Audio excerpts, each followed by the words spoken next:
Olá, meus amigos, tudo bem com vocês? Hoje nós vamos prosseguir na nossa playlist Filosofia Medieval, falando sobre padres apologistas. Como vocês já sabem, fizemos uma lista, selecionei 15 padres apologistas, e hoje nós estaremos falando de mais um desses padres, Marco Minúcio Fex, 150 e 270. Ele nasce na cidade de Cirta, na Numídia, no norte da África, atual Constantina, na Argélia. Ele atuou como escritor e também como advogado. Pouco se sabe sobre sua vida. Mesmo a sua data de nascimento e morte não são certas. O que nós sabemos é que ele escreveu uma obra, Otávio.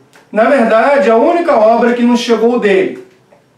Otávio é um diálogo entre três personagens. Nós temos um personagem que é cristão, um que é pagão, e o terceiro, que seria o juiz da contenda, que é o próprio Marco Minúcio.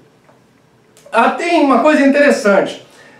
Até o século XVI, este diálogo, esse discurso, Otávio, ele estava perdido. Ele fazia parte de uma outra coleção, estava indexado junto a obras de outro autor. Somente no século XVI é que este diálogo foi encontrado e a autoria dele foi dada, então, a Marco Minúcio. Nessa obra, a única que conhecemos deste padre apologista, essa obra, Otávio, nós temos a defesa da fé cristã, da existência de um Deus único, da providência divina, a divina providência, se preferir, e a razão e fé, como a razão e fé ocorrem, se dão dentro do cristianismo. Também é discutida a questão da liberdade, da esperança e a questão da vida cristã heróica. O que ele entende por vida cristã heróica é a questão dos mártires, aquelas pessoas que mantiveram a sua fé, a sua confissão de fé no cristianismo, mesmo até as últimas consequências, e mesmo sendo martirizadas, sendo levadas à morte após um julgamento, mas não mudaram sua confissão de fé. E a relação existente à época entre a religião cristã, por um lado, e as demais religiões, então, presentes no Império Romano. Segundo Marco Minúcio, nós temos uma evolução natural que vai do politeísmo para o monoteísmo. Seria uma coisa normal, natural de ocorrer, essa evolução do politeísmo para o monoteísmo. E ele há de colocar que a nossa razão possui limitações, que a filosofia e a ciência provenientes da razão têm limitações. E para nós podermos superar essas limitações, somente pelo uso da revelação, da palavra revelada, que há de se encontrar nos textos sagrados, na Bíblia. Ele também, neste livro, há de nos falar do Templo de Salomão. Ele foi construído para que Deus nele habitasse. E ele há de perguntar, mas será que Deus há de habitar mesmo em um templo de pedra? E ele há de responder negativamente. Porque, na verdade, Deus, ele foi o Criador dos céus e da terra. Então, se céus e terra são obras de Deus e não podem contê-lo, como ele vai ficar contido num templo de pedra? Não, ele diz que Deus habita sim, mas no interior de cada ser humano, que é o templo vivo e não o templo de pedra, que é o local onde Deus habita. Porque esse templo vivo foi construído à imagem e semelhança de Deus. Ele também há de afirmar que tudo teve um início e tudo terá um fim. E que os filósofos antigos já sabiam disso. Mas que todas as ideias boas, todas as ideias verdadeiras que os filósofos antigos tiveram, na verdade, já estavam contidas, antes deles, no Antigo Testamento. no povo hebreu, que esses filósofos, na verdade, consultaram a palavra que constava na Bíblia, no Antigo Testamento, e de certa forma roubaram essas ideias. Isso segundo o pensamento do Marco Minúcio. Então que as ideias dos filósofos antigos, as ideias que prestavam, já estavam contidas no Antigo Testamento. E ele há de defender também a questão da imortalidade, mas não só a imortalidade da alma. Porque a imortalidade da alma até é uma coisa fácil de aceitar para as pessoas cultas, romanas da época. Não seria um conceito difícil de aceitar. Mas ele há de defender não somente a imortalidade da alma, como também a ressurreição da carne. Essa imortalidade, ela vai pegar o corpo e a alma.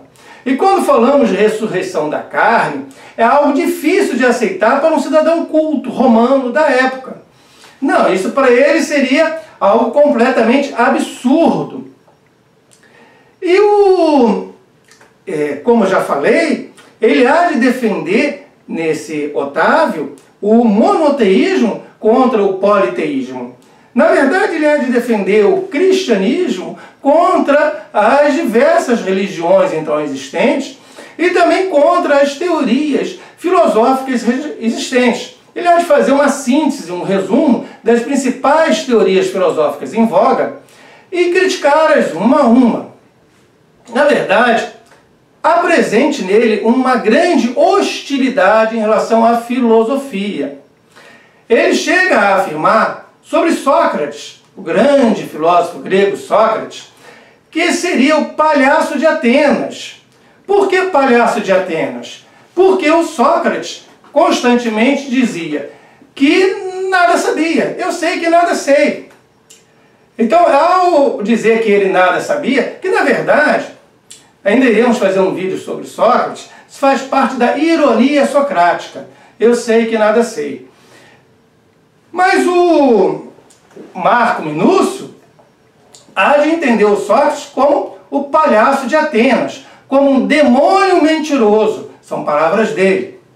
E os céticos, também uma corrente muito presente na época do Marco, eles serão ridicularizados dentro dessa obra. Otávio. Os céticos tendem a duvidar de tudo, colocar tudo em dúvida. E o Marco Minúcio há de dizer que os céticos continuem duvidando. De certa forma, ele está ridicularizando os céticos, que eles continuem duvidando. Então, há nitidamente uma hostilidade com relação aos filósofos. E também uma hostilidade com relação ao credo politeísta presente na época. Mas é uma obra literária e essa hostilidade aparece de forma velada, disfarçada, ela não é explícita. E tem um motivo para isso. O motivo é tentar evitar o afastamento do leitor culto. Aquele leitor romano, instruído na cultura helênica, conhecedor da filosofia, e partidário, inclusive, das religiões politeístas. Então, na época, aceitas do Império. Então, ele, ao mesmo tempo que demonstra uma clara hostilidade com relação à filosofia e às religiões politeístas, ele procura disfarçar essa hostilidade dentro do contexto literário para que o livro dele consiga atingir as pessoas cultas da época. Bem, em linhas gerais, esse padre apologista tem esse pensamento. Seria interessante, se você se interessa pelo cristianismo e nisso, você lê esse livro, o Otávio, a única obra que temos dele. E se você está gostando dessas nossas preleções, se inscreva no canal e deixe o seu comentário. Tudo bom, meu amigo? Minha amiga? Então, olha, muito obrigado pela presença e até mais.